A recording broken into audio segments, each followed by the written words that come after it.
Good morning, কেমন আছো তোমরা সবাই? আশা করছি সবাই খুব ভালো আছো, সুস্থ আছো। আমরাও খুব ভালো আছি। এই কদিন তো একটু বেশিই ভালো আছি। এখন ঘড়িতে বাজে ভোর 4টে। উঠে পড়েছি। আমি তো উঠেছিলাম 3:30টার সময়। উঠে স্নান করে ফুল্লির একদম রেডি হয়ে তারপরে মেয়েকে তুলেছি। ওকে স্নান করাইনি, গরম জলে ভালো করে হাত মুখ ধুয়ে দিয়ে ওকে কাঁচা জামা কাপড় পরিয়ে দিয়েছি। হাজব্যান্ড আছে বাথরুমে।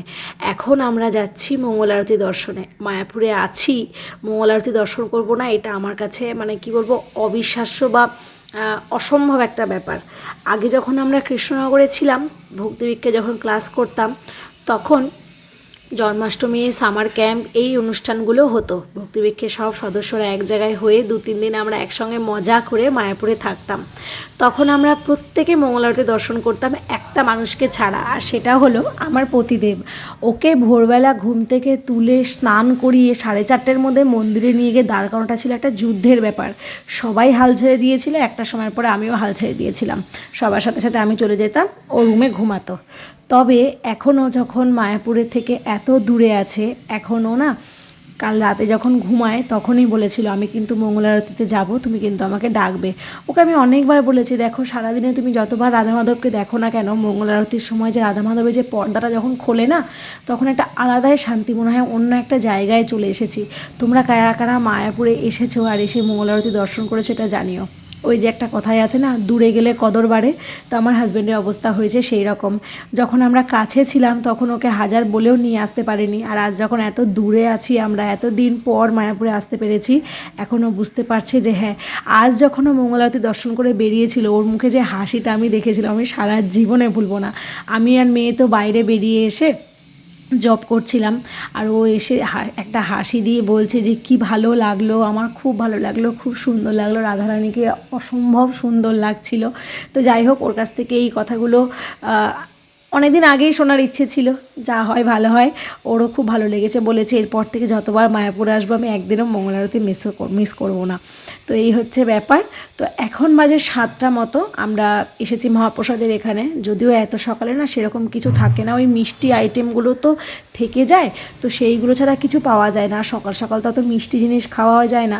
তো দেখছিলাম কিছু একটা খাওয়া যায় কি না। আমরা এখন কিছু একটা খেয়ে ভাবছি রুমে গিয়ে একটু রেস্ট করবো। আসলে কালকে রাত্রেবেলা হাজব্যান্ডের ঘুমোতে ঘুমোতে প্রায় 11:30, 12:15 বেজে গেছিলো। যতই ঘুরতে আসুক, আড়তের কাজ কিন্তু ওর পিছু ছাড়ে না, কাজ তো করতেই হবে বলো। তো কাজ সেরে ঘুমাতে ঘুমাতে অনেকটা লেট হয়ে গেছিলো। তো আজকে এই যে এখানে মেয়ের কান্না করছে, তার কারণ ও আমার কাছে খেয়েছে একটু বকা, কারণ এখনও ও নাকি চাউমিনই খাবে বা ওকে ডোনাট কেটে দিতে হবে। এক তো ডোনাট ও খায় না, নষ্ট করে, আর 2 চাউমিন রেডি হয়নি। তো তখন রাগ করে আমাকে বলছে আমি তাহলে কিছুই খাবো না। তখন আমার কাছে একটু বকা খেয়েছিল বলে কান্নাকাটি করছিল। যাই হোক, আমরা ওই একটা ব্যানানা ব্রেড আর 2টো হার্বাল টি নিয়েছিলাম, ওগুলোই খেয়ে রুমে গিয়ে মোটামুটি দেড় ঘন্টার মতো একটু ঘুমিয়ে নিয়েছি। ঘুম থেকে উঠে চেঞ্জ করে এখন আমরা বেরোচ্ছি, ছাতা টাতা নিয়ে বেরিয়ে গেছি একেবারে। তার কারণ হচ্ছে আমরা এখন যাব কৃষ্ণনগরে। আর টিওভিপির ওপরে রোদটা পড়ে এত সুন্দর লাগছিল দেখতে, কি বলবো। আজকে যা রোদ করেছে কালকের থেকেও আরও বেশি। এই হচ্ছে ব্যাপার। আর চলো এখন আবার একটু মহাপ্রসাদের ওখানে যাই, গিয়ে দেখি কি কি খাবার রেডি আছে। তো এখানে এসে হাজব্যান্ড বলেইছিল একটা বার্গার খাবে, আর মেয়ে বলেছিল যে চাউমিন। তো সকালে তখন রেডি হয়েছিল না, আর এখন আমরা রুম থেকে আসতে এতটাই লেট করে ফেলেছি, মানে এখন 11টার মতো বাজে। তো এখন এসে চাউমিন শেষ হয়ে গেছে। তো ওকে অনেক বুঝিয়ে বাজিয়ে বললাম, বাবা একটু পনির পিৎজা খা, দেখ ভালো লাগবে। তো তখন ও বার্গার, পনির পিৎজা এইসব খেয়ে আমরা এখন রওনা দিয়েছি বলতে এখন যাব আমরা কৃষ্ণনগর। আর জানো তো, যখন আমরা কৃষ্ণনগরে ছিলাম, আমরা যতবারই মায়াপুরে আসি না কেন এই ঘাট পেরিয়েই আসতাম। এই নৌকোয় টোটো, অটো, ছোটো ওই যে ভুটভুটিগুলো হয় সেইগুলো, বাইক, সব কিছু ওঠে, কোনো অসুবিধে হয় না। তো এই ঘাট পার করে আমরা এখন যাব ওই পারে গিয়ে এখান থেকে বাস, টোটো, অটো যা পাবো সেইটা ধরে যাব কৃষ্ণনগর। ঘাট পার হয়ে আসা মাত্রই এখানে দেখছি প্রচুর লোকের ভিড়। আসলে এই জায়গাটা না খুব অ্যাক্সিডেন্ট হয়। প্রথমে তো আমি ভেবেছিলাম অ্যাক্সিডেন্টই হয়েছে, পরে দেখলাম যে না, 3টে সাপ একসঙ্গে শঙ্খ লেগেছে। এই হচ্ছে ব্যাপার। তো যাই হোক, ওইখানে তো সাপ টাপ দেখে আমরা বাস ধরে নিয়েছি। তো এখন আমরা যাব কৃষ্ণনগর। কৃষ্ণনগরে গিয়ে ওই যে তোমাদের বলেছিলাম না যে শুধু বার্থডের জন্য আসছি এমনটা নয়, আমাদের কিছু কাজও আছে, সেই কারণেই আসছি। তো এই হচ্ছে ব্যাপার। চলো কৃষ্ণনগর যাই, কৃষ্ণনগরে গিয়ে আগে কাজগুলো করব। আর এইখানেও বাবা মেয়ে ওরা বসে গেছে, আমি পিছনের সিটে বসেছি। আর কৃষ্ণনগরে বাসে একটা নিয়ম আছে, ছেলেরা একটা সাইডে বসে, মেয়েরা একটা সাইডে বসে। কোনো কোনো সময় সিটের অভাব হলে বা কেউ হয়তো হাজব্যান্ড ওয়াইফ বা কেউ গেছে বা বাচ্চা মেয়ে আছে সাথে, তখন ছেলেদের দিকেও বসা যায়। তবে মেয়েদের দিকে ছেলেরা খুব কম বসে, মানে রেয়ারলি দেখা যায়। তো এই যে চলে এসেছি আমরা ফার্স্টে এখানে, এই দাদার কাছেই আমাদের মেন আসা।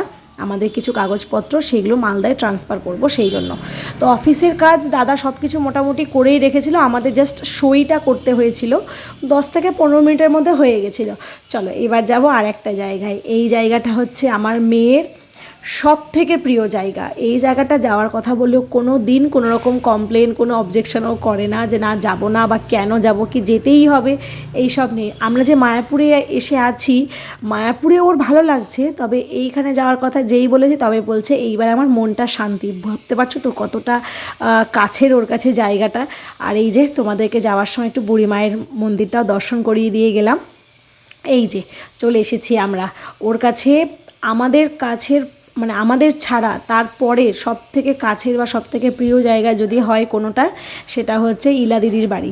ইলা দিদি হচ্ছে সেই জন যে একদম ছোট্টবেলা থেকে ইলা দিদি বলো, বুবাই ওর বুবাই মামা বলো, ওর দাদা বলো, মামি বলো, সবাই যারা নিঃস্বার্থভাবে আমাদের পাশে থেকেছিল যখন আমার মেয়ে হয়। আমি এর আগে হয়তো ভিডিওতে বলেছিলাম, ওদের সম্বন্ধে যত বলবো তত আমার মানে বলা কম পড়বে। আর এই হচ্ছে আমার মেয়ের বুবাই মামার ছেলে, মানে হিসেব মতো সে আমার দাদা হয়, তবে বিশ্বাস করো রক্তের কোনো সম্পর্ক নেই। কিন্তু ওই যে 1 মাস যখন আমার মেয়ের বয়স ছিল, মেয়েকে একা নিয়ে ওকে কান্না থামাতে না পেরে আমি কিছু করতে পারছিলাম না, সে সময় যে বলেছিল যে আমাদেরকে দিতে পারো তোমার মেয়েকে, কোনো অসুবিধা নেই, সেই যে কথাটা বলেছিল। আর তারপর থেকে তারা যে যতটা আদর যত্ন ভালোবাসা, হ্যাঁ অনেকেই করেছে, এখনও অনেকেই করে।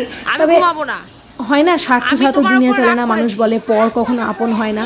এই কথাটা আমি সত্যিই এখন আর ভাবতে পারি না। এরা তো আমাদের রক্তের সম্পর্কে কেউ না বলো, তবুও না এদেরকে ছাড়া কোনো কিছু ভাবাও একটা অসম্ভব ব্যাপার হয়ে যায়। আরও যে কারণে কৃষ্ণনগর আসা, ওই যে দেখছো কাকু তো এতটা পরিমাণ অসুস্থ হয়ে গেছিলো, বেশ কিছুদিন নানা রকম ব্যস্ততার কারণে ফোনে যোগাযোগ করা হচ্ছিল না। কাকু মনে করে আমাদেরকে ফোন করতো, আমরা আমাদের বিভিন্ন ব্যস্ততার কারণে কাকুর ফোনও ধরতে পারতাম না, কল ব্যাকও করতে পারতাম না। তারপরে একদিন যখন ফোন করি শুনি কাকু হার্ট অ্যাটাক করেছিলেন। সেইটা শোনার পর মানে কি বলবো, এতটা খারাপ লাগছিল, ভাবছিলাম কবে কৃষ্ণনগরে আসবো। বলতে পারো এইটাও আর একটা কারণ ছিল আমাদের এই সময়ে এত তড়িঘড়ি করে কৃষ্ণনগর বা মায়াপুরে আসার। যাই হোক, সারাটা দিন ওদের বাড়িতে খুব সুন্দরভাবে কাটিয়েছি প্রত্যেকবারের মতো। এবারও মেয়ের মন প্রচণ্ড খারাপ, প্রায় কান্নাকাটির মতো অবস্থা যে ও আজকে থাকবে। এবার আমাদের তো সমস্ত জিনিসপত্র মায়াপুরে ছিল, আমাদের কালকে আবার হাজব্যান্ডের বন্ধু আর তার ওয়াইফ আসবে, তো সেই কারণে হচ্ছে তোমার কি বলবো, আবার ফিরে এসেছি। বলেছি এরপরে যখন জগদ্ধাত্রী পুজোর সময় আসবো তখন তো কাকিমাদের বাড়িতে থাকবো, তখন তুই থাকিস, এইসব বলে বুঝিয়ে ওকে নিয়ে চলে এসেছি। আসার সময় আরেক কাণ্ড হয়েছিল, আমরা চলে গিয়েছিলাম আবার বুড়িমাতে ফুচকা খেতে, আর বাসের সিটে আমরা আমাদের ব্যাগ ছাতা যেগুলো নিয়ে গেছিলাম সেগুলো রেখে গেছিলাম। আমরা আস্তে আস্তে বাসটা দিয়েছিল ছেড়ে, বলেছিল 7টার সময় ছাড়বে, আমরা 2-3 মিনিট আগে এসেছি। তো পেছনে যে বাসটা ছিল সে বললো যে না, এখানকার নিয়ম পেছনের বাস চলে আসলে সামনের বাসকে বেরিয়ে যেতেই হবে। তো যাই হোক, পেছনে যে বাস ড্রাইভার দাদাটা ছিল উনি খুব ভালো ছিলেন, উনি বাসের দাদাকে ফোন করে দিয়েছিলেন, মানে আমাদের জিনিসপত্র যে বাসে ছিল। তো তখন বাসটা একটা জায়গায় দাঁড়িয়েছিল, আমরা গিয়ে তড়িঘড়ি উঠে পড়েছিলাম। এই হয়েছিল আর এক কাণ্ড, যে কারণে আর কোনো ভিডিও করতে পারিনি। সোজা এসেছি মায়াপুরে যখন আমরা ঢুকি তখন 8টা 10-15 মতো বাজে। তো এখানে এসে এই যে আমি খেয়ে নিয়েছিলাম রুটি, আলু মটরশুঁটির সবজি আর তার সঙ্গে একটা মিষ্টি। আর ওইখানে যেহেতু প্রসাদের অপশানটা কম ছিল, তো হাজব্যান্ড আর মেয়ে মহাপ্রসাদের এখানে এসেছিলো, এখানে এসে নিয়েছিল ফ্রাইড রাইস আর চিলি পনির। আগামীকাল যেহেতু একাদশী, তো সেই জন্য একটু পেট ভরা খাবার না খেলে হয় বলো, আর মেয়েও তো একাদশী করে। আর আমার যেহেতু মঙ্গলবার ছিল, বৈশাখ মাসের শেষ মঙ্গলবার, তো সেই জন্য আমি তো আজকে চাল মুড়ি চিড়ে এই জাতীয় জিনিস কোনো কিছুই খাবো না।